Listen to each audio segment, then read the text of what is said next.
Hey, this is Ravin Papiah, transformational leadership coach and speaker and trainer.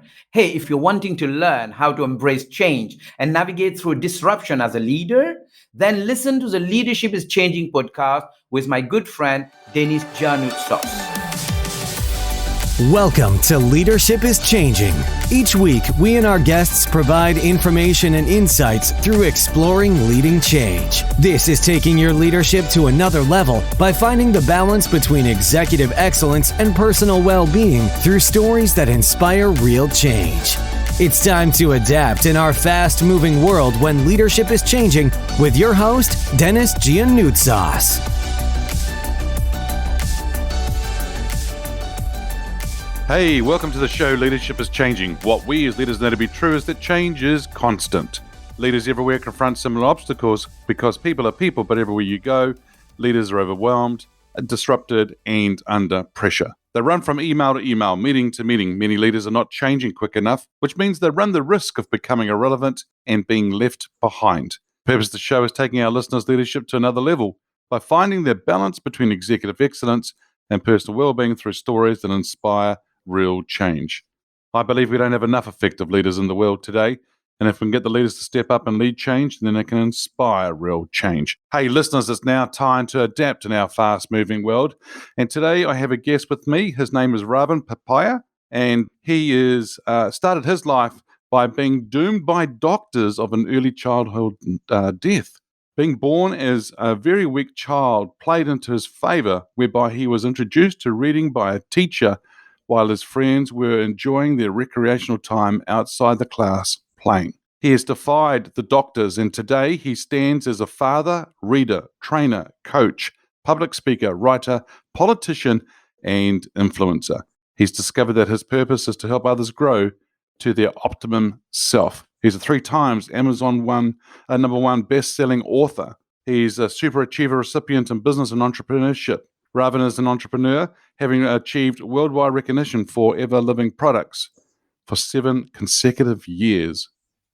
He has been among the top 300 amongst 12 million forever business owners in the world, racking up the international awards and prizes. He's got a huge bio here for listeners, but it's just wonderful to have him on the show. He's a member of the Chartered Institute of Marketing, a member of the Institute of Directors in Mauritius, a fellow of the Institute of Sales and Marketing Management in the UK, and a fellow of the Chartered Management Institute in the UK.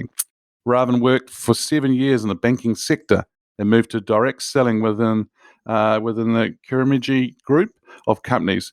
As a divisional sales director, he earned several international awards and recognitions in personal selling, personal hiring, and team management. He is the recipient of the coveted Superior Service Key from the World Book International USA, recognizing outstanding achievements in the world of sales and sales management.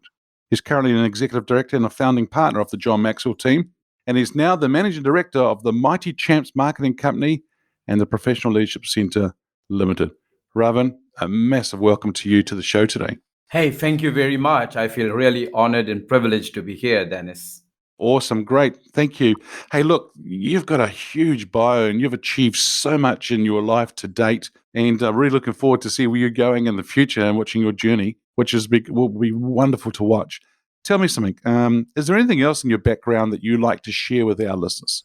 Well, as you started reading it, when I was born, the doctors told my mom that I'm not going to live a long life because I was a very sick child. So I went on through my childhood, going to school, was not allowed to play during recreation because I would fall unconscious many times during the week. So my teacher, Miss Chantal, introduced me to reading because she was to look after me during the recreation time and, getting bored maybe. And she started bringing books and she introduced me to reading at the age of 6. And I think that was my life-defining moment because I really took to reading as a major piece of whatever I am today.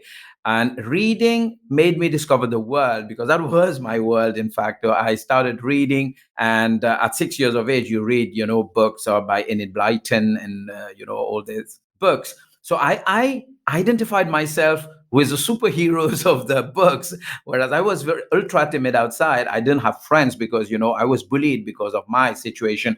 But I found when I was reading the books, I found myself as a superhero. So, and reading showed me the world.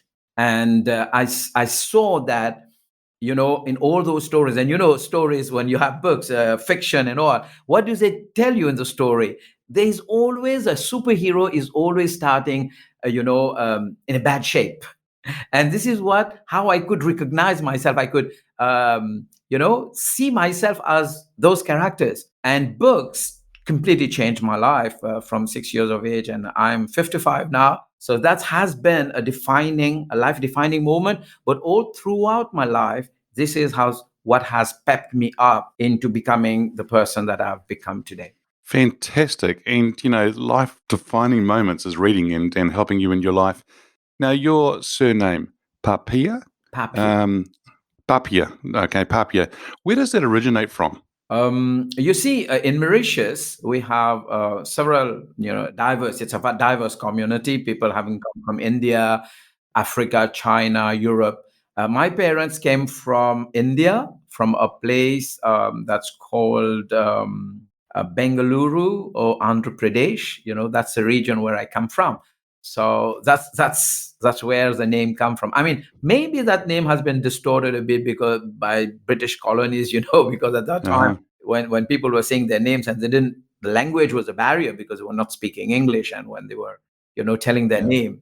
So yeah, I presume that's not the real name, but Papiah, Papiah is what they wrote on the birth Yeah. certificate. Yeah. Yeah. Fantastic. And tell me something, how did you get into leadership? It's a long story. A long story.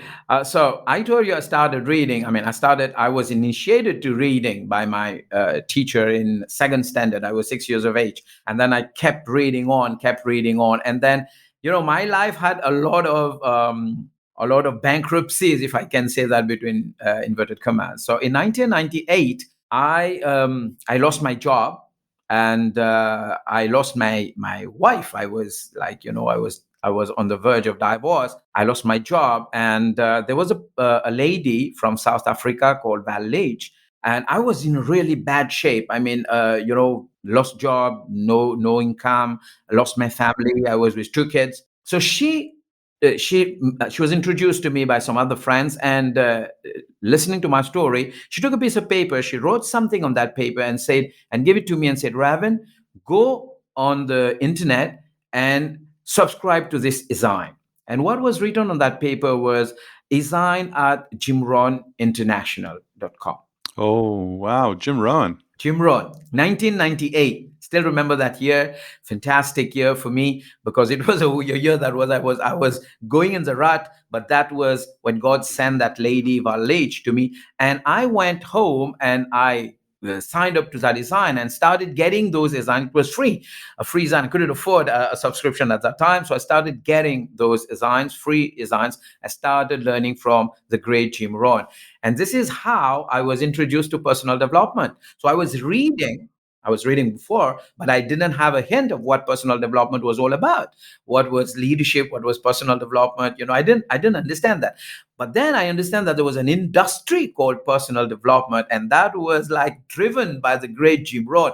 Because every day, today, everyone you will speak to, Darren Hardy, Eric Worre, Carl Wilson, you name it, every one of them will tell you, Tony Robbins, Dean Graziosi, Brandon Bouchard, their mentor has been Jim Rohn. They have learned from him. And so I was initiated to personal development industry through the great Jim Rohn. So I can tell you, I can boast that, in fact, that I have all the collections of books, CDs, DVDs of Jim Rohn, every one of them. And I was introduced to many of those people who were working with Jim at that time: Brian Tracy, Dennis Whiteley, Les Brown, Charlie Tremendous Jones, Jeffrey Gitomer, and John Maxwell. So in 2011, because I was also buying from Jim Rohn, I started buying the other products. I started buying from Les Brown, started buying from John Maxwell, started buying from all of them. I became I was a reader, but I became a personal development junkie. If you can understand that, I became a fanatic of personal development. So I started buying everything. I mean, all the audios there, and at that time there was no social media, there was no like virtual, the things. So books and DVDs, and I'm in Mauritius. That's very far from the US. So just imagine if I buy something for $20, it will cost me like $40 for shipping. But I continuously bought, and I knew John Maxwell. I was introduced through all the leadership weekend of Jim Rohn, and I started buying books of John Maxwell. And in 2011, I got an email, and they introduced me to John. John Maxwell was launching his John Maxwell team, his legs. His, like he said, my legs to my legacy. And they were looking for their the first 1,000 founder partners. And I responded to that email, and then someone called me. I still remember. I think it's I'm not getting the name, but I'm surely will get that. And that gentleman called me and said, "You know what? You are among the first 50 that just responded, and you will be a founder partner." I'm telling you, Dennis, I didn't have the money. I didn't have the money. It was kind of like around $7,000, and they said, "But you can sign up with $1,000." I didn't have it. I didn't even have $100. You remember, 1998 was where I lost everything, and that was so very, very, very, very difficult period. So I said, "What do I do? What do I do?" And I said yes. I said yes. And then I went and found the many, friends, and so I was able to collect that $1,000 within a week, and I signed up. And it took me a year to pay for the 7,000 until I can fly to Orlando for that certification. And I went in August 2011. And yeah, this is when I was reading about leadership and personal development. Personal growth introduces you to leadership. Jim Rohn introduced me to leadership. But as Jim Rohn is an American philosopher, Jim Rohn is about mindset, is about, making you believe, what you have inside you, that possibilities, that potentials that resides inside you. You're just aware or not aware of it. And most of us were not aware. This is how I wrote that quote. If you're not aware, you're nowhere, right? So 90% of us, we're not aware that we have that potential within us. It's inside us. We just need to wake it up and make it work.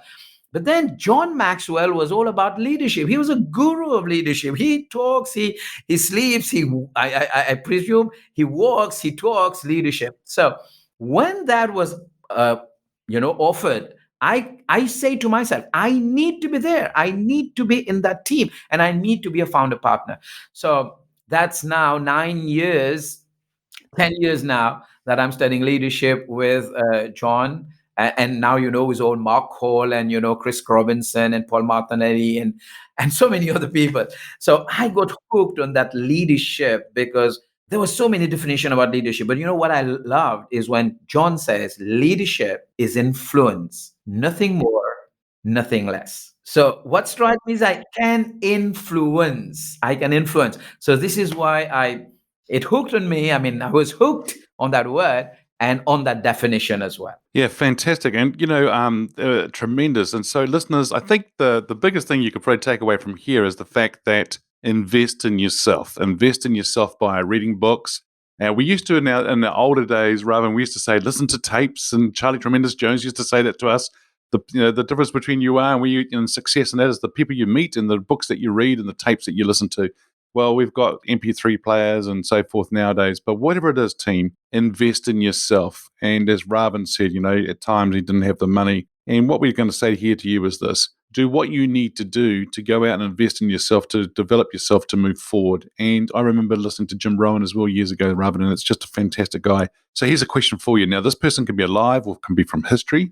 Who's your favorite leader and why? Well, actually, it's a guy that I love because he's changed my life for the past 3 years, and he's called Kyle Wilson. Now, Kyle is, if you don't know, Kyle has been the 18-year business partner of Jim Rohn. He has been working as a business partner with Jim Rohn. He is a guy, in fact. I mean, Jim Rohn was fantastic. He was great. but he was not known to the world until he met Kyle, or Kyle met him. So Kyle is a marketing genius. He's a guy behind the marketing of Jim Rohn. So when he met Jim Rohn, they decided to work together, and he decided to make Jim Rohn known to the world. And that was 18 years being together. So I was mentored by Kyle. I mean, I came to know Kyle in 1998. Remember that lady that wrote me that Design was being driven by Kyle Wilson, and we were exchanging emails because he was a marketing guy. He was producing the stuff and the books and the CDs and the DVDs, and I knew him, but we didn't meet. And I wanted to meet Jim Mm. Rohn. It's a year, that Jim Rohn passed away in December, I think 1999, if I'm not mistaken. That's 10 years now, if I'm not mistaken. So Jim was supposed to do a last leadership event, a last leadership weekend event, and I wanted to go because now I knew the guy. I was so, like you said, we listened to him, and I wanted to meet Jim Rohn, but unfortunately, in December he passed away, and that was that was a very, like, a great sad moment for me. And then Kyle, I think he sold everything because I think he was also very affected by that, and he sold the Jim Rohn International and the business, and he took kind of like a break. And then after I think a year or two, he came back and wanted to do something for himself. And I think he had my name, and he's like, the email started coming, and I connected with him because he's a guy that produced all the products that we have today that we can relish. Looking at, hey, we have that book from Jim Rohn and that CD and that DVD. Let me tell you, all that is Kyle Wilson. He's a guy who's been behind that. So when Kyle reconnected, I reconnected back, and he started offering lessons from network and things like that. So I started subscribing, and in 2017, he launched the mentorship circle, and I wanted to get into it. And it's not easy when you're in Mauritius and the US is far away. I was the only Mauritians in that, and only maybe foreigner, only Mauritian in that group. But in 2017, because in that mentorship group, Kyle meets other people once every month, face to face. But for me to go to the US, that involves a lot of money in terms of travel, etc. But in 2017, in May 2017, I paid and I went to the US to meet Kyle. I went to Kyle's home. He was having this mentorship circle group meeting at his home in Dallas. So I went there in May, and I still remember I came from the airport, my hotel, and then took a taxi, gave that address, and then I was in front of that home. And while I was walking toward the door, I was kind of like shaking, like I'm going to meet my mentor after practically, that was 1998. Wow. So that was about 19, 20 years, 19 years. So I'm going to meet the man who for 19 years have been feeding me, feeding my mind, feeding my soul. And the door opened, and there was Kyle Wilson, and I met him. It was a very, very emotional moment for me. And I met him, and I was there supposed for those 2 days. But then I was introduced to, there was great people around. There was Robert Helms, who is no more, Bob Helms, rather, Robert's father, Bob Helms, who just passed away. He was called the father of real estate.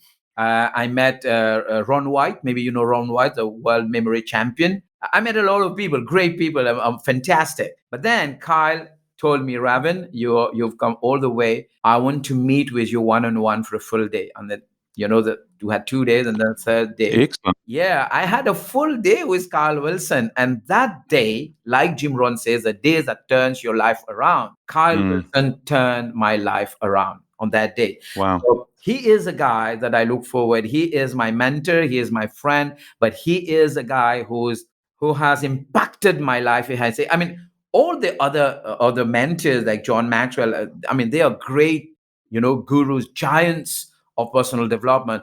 But the guy who personally impacted my life, I met him, I've hugged him, I cried in front of him while I was putting my life out. And we had that one day. It was absolutely phenomenal. It was life changing, and it turned around my life. And that year, 2017, in 2018, I made my first collaboration with Kyle in that co-authored book. That was my first Amazon #1 best-selling book. And then it was second in 2019, 2020, the biggest book, Success Habits of Superachievers, in which I've co-authored, I should tell you, is all practically a good number of my mentors: Brian Tracy, Dennis Whiteley, John Ashraf, Darren Hardy, Les Brown. My chapter is next to Les Brown in that book, and that book came in last year, and I'm collaborating for the fourth book this year, which is going to come end of March. So Kyle Wilson is a man for me. He has impacted so much my life, and I would never be able to thank him enough. Yeah. Excellent. Look, this is brilliant stuff that you're sharing, and really glad you're doing here, and really glad you're here with me on the show. Let's move on to some other questions as well. So, Leadership is Changing is the title of the show. Mhm. What does that mean to you? Sort of briefly, what does that mean for you? So, like I told you, my mentor says, Dr. John Maxwell says, leadership is influence. I think for a lot of time, the world has been misinterpreting leadership. We have seen leaders, despite the fact that we've been talking about Hitler, for example, leadership by force, and we have kind of like transited from that and said now we have leadership by being democratic leadership where people vote, but still so many places in the world we have that dictatorship. But I think even in countries where it's called democratic, where we're supposed to have democratic leaders, I believe that it's still leadership by force, because you have laws that the government, when they come in and they have the power to change laws, and they vote laws that go against about the freedom of people. But I think the power that leaders get, the power should be for serving. But you agree with me, in many countries the power has been misused. But leadership Yes. is changing. It's a wonderful phrase, Dennis, because this is what's happening in the world. What can you see around in the world? What can you see what's happening in the US? What can you see what's happening in Mauritius, for example? What can you see happening everywhere in the world, in Europe? People are taking over, but people are saying no more. We want you to tell us the truth. We want you to be accountable. We want you to, I tell people in my country, what is a government? Because when government comes, they say, we are in power. We are the government. We are the power. We have the power and we are the power. But I tell people, don't forget, a government is your employee. You are the employer, because you sent them to take care of the country's affair, financial and others. So they have to be accountable to you, the population, and not the other way around. So leadership is changing for me, is that people, maybe the millennials, maybe the Generation Z, that is a new generation that's coming, that are not the generation that will stay silent. I think there is a change of mindset where people are no more standing silent and say, what can we do? They have the power. They are saying today, no, we are the power. Yep. We are the country. We are the population. We are the government. You are taking care of that. And we've sent you there. And we pay you for that. But we don't pay you to corrupt. We don't pay you to do all the things that you are doing. We pay you to govern, to take the people's money and to make the country progress and to prepare for the future. So I think leadership is changing in the sense that leadership in the past was only those people who are in power, but people are understanding today that leadership is about everything. Leadership, the true leadership, is self-leadership. It's leadership, each and every human being, every one of you. You're a leader. And I think people are starting to understand that. And this is why more and more people are going on the road to express themselves, to say, we are also leaders and we also lead. And this is what we are going to do. Yep, people are becoming very vocal, and they're wanting to be A, heard, and two, the B, they want to be also make sure people are transparent, being authentic, and being vulnerable as well. But and it certainly is out there for sure. But there's been a lot of change in business and industry of late, and so if there was one thing that you could change in business as a leader today, what would it be? Okay.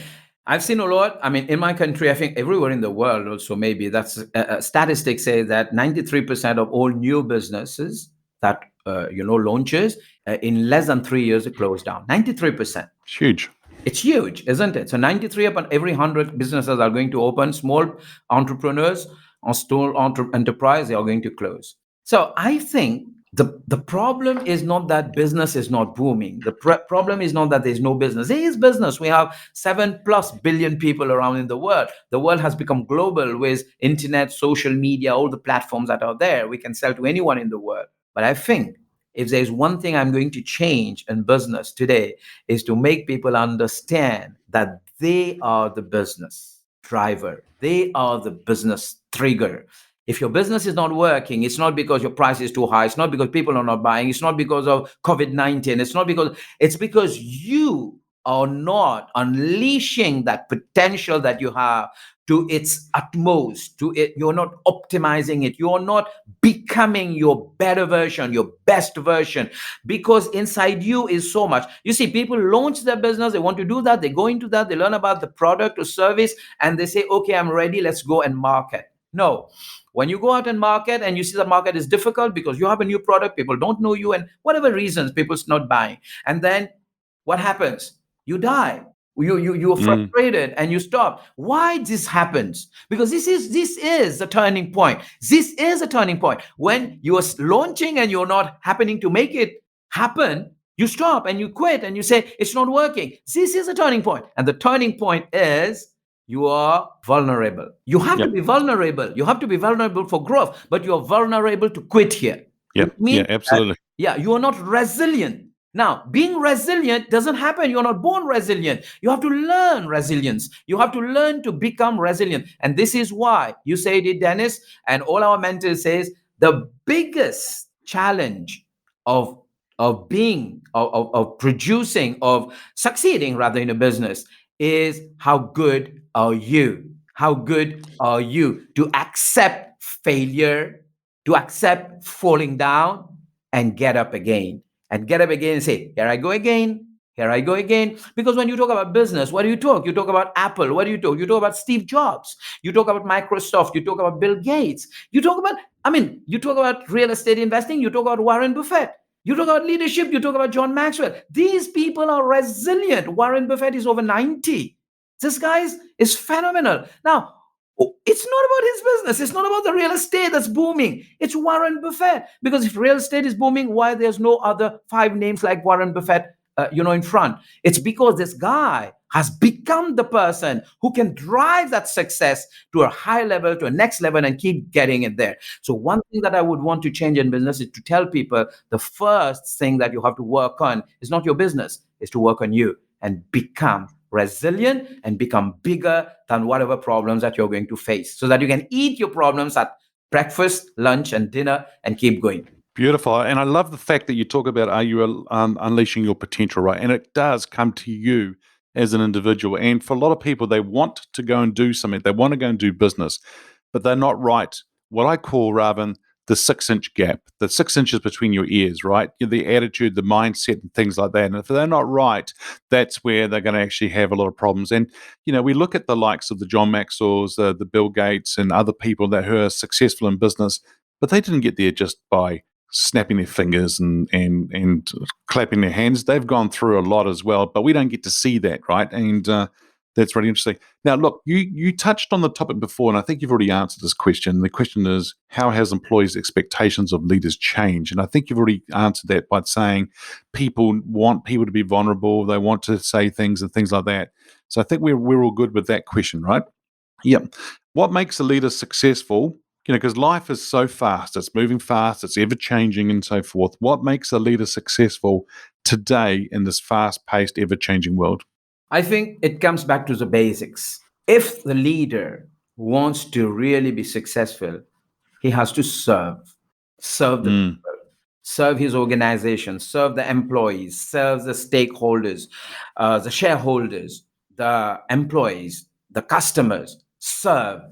I mean, service is a word that every leader should take as a first goal. If they're writing the vision and mission of the statement of the company, of the corporation, or of the government, or whatever, put people first. I mean, it's a cliche, but it's true. If you put people first, if you put people in the center, and if you serve them, you take that power. Because you see, when you become a leader, you have power. You can do the power, you can use it, you can misuse it, or you can use it, the right way. But the right way is to serve. I think servanthood leadership is a leadership that is going to thrive in today's world. Because you can see New Zealand Prime Minister, very young lady. I'm sure you are from New Zealand, isn't it, Dennis? So it's all going around the world. The young people, I've heard a lot about young people and say, oh, these young people today, but I'm telling you, I trust them. They Right. have, they are incredibly intelligent. What they need is guidance, of course. They need guidance, but they are, I think the new generation, the generation Z that's coming in, are going to bring a lot of changes. So for me, leaders first should serve. Second, they should produce leaders bigger and better than themselves. And this is why a lot of leaders, I mean, if you look at the political parties, even in my country, the same leader has been there for 40, 50, 60 years. What does that mean? I mean, okay, you're saying that you're a charismatic figure, but for 30, 40, 50 years, you're the same leader. What is happening? Your organization, your party, you're saying that your party is unable to produce leaders. Mm. This is what you're saying.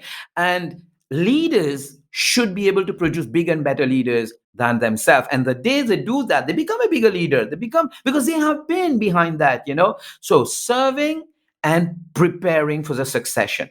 Yep. Serving and preparing Ex- for succession. For me, those are nice. two major. There are too many, there are many more, but these two are major. Serve and prepare for the future. Prepare other Yeah. leaders, the future leaders. Fantastic. And, Ravin, you're talking about the future now. We're going to get to the next question, which is talking about the future. And because I really like to get your thoughts on the next question. But the thing here I wanted to say is that you're so right in what you're saying and sharing here about if, why is somebody in that leadership role for so long? And it's that power thing, right? And come on, what are we doing to develop? And I see also leaders getting upset because they've invested in people. They have grown people over the last 2 years, 3 years, 4 years. And then that person gets up and leaves the organization. They get upset. And I'm like, what are you getting upset about? Oh, we've invested so much money into this person and so much. And I'm going, well, isn't that your success story? Isn't that what we are doing as leaders? Isn't that what our role is, to help other leaders be successful? Oh, yeah. Well, so then why are we getting upset? I mean, I know that you've invested some money, but if we all invest in leaders, if we all develop leaders, and that's going to help the world generally, and we're all going to be in a better position. So let's talk about the future. Ravin, you talked about the future a little bit. Where do you see, I'd like you to get your crystal ball out and start thinking about the future, where do you see leadership being in 5 years? Well, I think it's going to really take the world by storm because people are becoming a lot more aware. I keep saying that quote that I've written a couple of years back that came on, popped out in a training. If you're not aware, you're nowhere. I think people are becoming more and more aware about their leadership potential. Because you see, before you had one leader and a population of 1 million, 10 million, 50 million people. Today, if you have a population of 1 million people, for example, in Mauritius, you have 1 million leaders. And the new generation are coming to understand that. And we, people like you, Dennis, you are doing this and this, what you're doing, this podcast, you are sharing with the world, you're teaching the world, you are awakening the world to that fact that each and every one of you, my friend, listening to us, you are a leader. So the future is bright for leadership. Why? Because when everyone becomes a leader, someone asked me a question once, say, if everyone is becoming a leader, who is going to be a follower? But let me tell you, a great leader was a great follower. If you want to become a great leader, you need to be a great follower, following the right people. So when you transit from a follower and you become a leader, your contribution to the world increases manyfold, hundredfold, thousandfold. And what we need, this world has a scarcity of leaders. Every one of us, we're a leader, but we're not taking cognition of that. We're not cognizance of that. We're not taking, we're not being aware. But in 5 years, I see more and more awareness being taken up and more people taking to the floor and becoming a leader and contributing. Because if everyone, no, what is a leader? It's influence, right?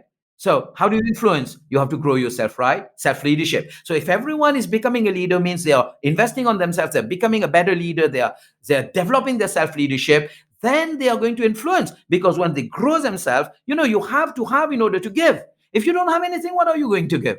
But when you develop yourself, you become a better leader because you're knowing more, you're being aware, you are becoming bigger and better. So when you have, then you can share, you're giving. Like you told me, Dennis, you loved also to listen to Jim Rohn. This is what Jim Rohn was saying. He was learning, developing himself, and then sharing to the world how he has become what he has become from, Idaho farm boy. You know that story. So when more and more people are investing or developing themselves, investing in personal development, becoming a better leader by investing in self-leadership, and they have more now to share to the world. If everyone impacts 10, 20, 30, 100, 1,000 people, what are we talking about? Let's say we're talking about a new million leaders impacting 100 people everywhere, everyone on average. We're impacting 100 million people to become leaders, to understand that leadership is a responsibility. It's not even, a choice. It's a responsibility. It's a duty of every human being to become a leader. You already have that potential inside you. You have to take the decision to act on that potential and unleash it and release it and go to your next level and become your better version and share with the world. And this is how we are going to grow. And this is happening. And this is why in 5 years, I think, Dennis, we are going to take the world by the storm. And you know that John has launched a Change Your World thing. And this is a bit what we are doing, round tables, like with 8 people. And then we take more people, and then these people take more people. So we are touching, one person at a time who's going to touch 8% at another time. And then 8 will touch 8. That's 64. And it goes on like that. And you know that we have more than 30,000 John Maxwell team members in the world. If I'm not mistaken, you're one of them, Dennis, right? So we're changing the world. We're changing the world. In 5 years, leadership has already taken the world by storm. And that can be only great news for all the people in the world. A bit not so great news for politicians and for people who just want to sit in that power for years and years and years. Not good news for them, because a change is coming. Wow, listeners, this has just been amazing, this episode with Ravin. He's shared some wonderful things here, and your responsibility to develop yourself to be the leader you need to be, to lead people going forward, which is fantastic. Ravin, thank you so much for joining us on today's show. Hey, if our listeners are wanting to get hold of you, where should they go? Hey, I'm on Facebook by Ravin Papiah, or Ravin Papiah. I'm also on LinkedIn. I have some Facebook groups, Life Defining Leadership, or Life Defining Leadership, Network Marketing Inspired, Entrepreneurs Development Academy. So if you link with me on Facebook, you will see Ravin Papiah. You'll see also the groups. You can write to me. Email address is plcgmleadership@gmail.com. So you can link with me, connect with me rather on LinkedIn, on Facebook. My email address plcgmleadership@gmail.com. Yeah. And Ravin, then thank you. I'm sorry, Dennis, I have also a podcast, so they can go on Apple or whatever platform you use, and look for Ravin Papiah on the podcast, and you will see me. What's the name of the podcast? The podcast is Sales Mastery by Ravin Papiah, and you can also look for it, Develop an Epic Business, I think something like that. But Sales Mastery by Ravin Papiah is a one actually that I am putting on. It's an international radio show. So you can get me on the podcast. Type Ravin Papiah Sales Mastery, right? Great. Thank you, Ravin. Ravin, hey, once again, thank you for joining us on the show today. Thank you so much for having me, Dennis. That was really an honor and a privilege to be here with you. Thank you. Hey, listeners, what we as leaders know to be true is that change is constant. Change is incredibly scary, especially the unknown and the unfamiliar territory. It's time to adapt in our fast-moving world when leadership is changing. Hey, look out for the episodes as they're being released. Download them, have a listen, put a review and a rating. Share them with your friends, your family, your network. Hey, if there's any feedback you'd like to give me on the show, or if there's a question you want me to ask our guests, or if there's a question for the Ask Dennis Freestyle episode, feel free to send me an email, dennis@leadingchangepartners.com. Hey, listeners, it's great to have you here with us on the show today. Thanks for tuning in. Until next time, bye for now. Thank you for listening to this episode of Leadership is Changing with your host, Dennis Giannoutsas. Each week, we and our guests provide information and insights through exploring leading change, inspiring executives and leaders to adapt and lead a bigger game in a fast-moving world.